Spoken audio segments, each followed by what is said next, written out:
In the late fall of 1973, the industrialized world ground to a sudden, mechanical halt. Across the United States, drivers sat in mile-long lines at gas stations, waiting hours for tightly rationed drops of fuel. The scarcity of petroleum threatened the basic function of modern society. Without fuel, supply chains froze, emergency vehicles idled, and 20th-century infrastructure buckled. The vulnerability that made this crash possible began with a policy shift in 1971. In an attempt to address domestic economic challenges, President Richard Nixon unilaterally ended the Bretton Woods system, severing the U.S. dollar's convertibility to gold and transitioning the world's reserve currency into a floating fiat. Unmoored from a physical standard, the dollar began to lose value. By September 1973, U.S. consumer inflation had already climbed to 7.4%.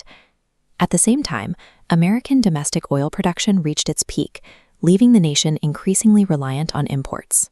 The global economy was now running on a depreciating currency and maxed out domestic energy capacity.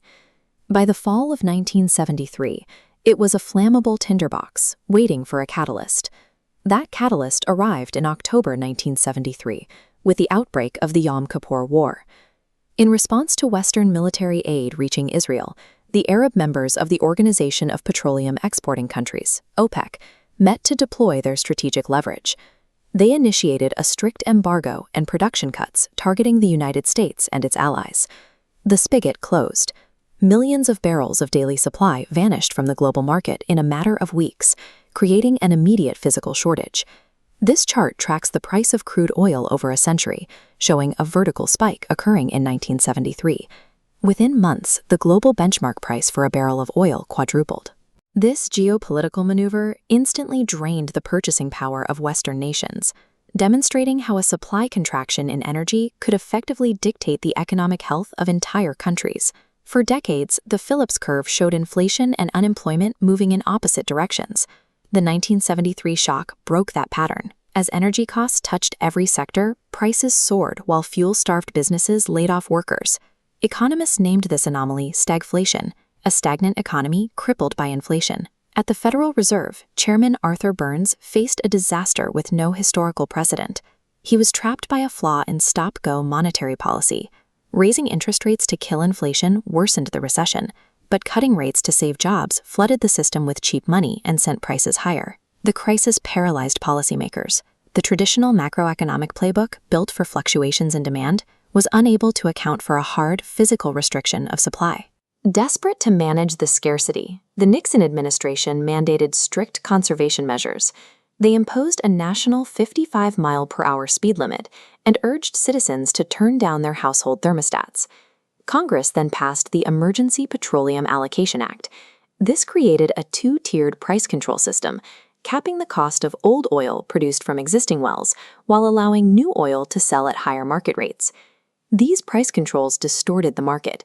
By capping, citizens were rationing and shivering in their homes, but behavioral changes could not fix a broken global supply chain. Top-down government attempts to artificially control a fundamental supply shock ultimately exacerbated the shortages and deepened public anxiety. The embargo immediately ended the viability of the American muscle car. Large, gas-guzzling vehicles had stood as symbols of post-war abundance. Now they were financial liabilities. Consumers pivoted to fuel-efficient Japanese imports from Honda and Toyota. This birthed the Super Mini compact class, vehicles designed to stretch every drop of gasoline. This shift forced a realignment in manufacturing.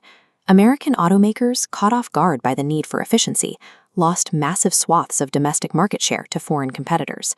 The scarcity forced energy efficiency into consumer culture. Global industrial power shifted away from Detroit. To prevent another systemic freeze, the U.S. government built structural defenses. In 1975, they established the Strategic Petroleum Reserve, stockpiling millions of barrels of crude oil in underground salt caverns as a national security shield. But the defining geopolitical defense of the era was negotiated between the United States and Saudi Arabia under the leadership of King Faisal. The nations constructed the petrodollar system. Saudi Arabia priced oil exports exclusively in U.S. dollars in exchange for American military protection.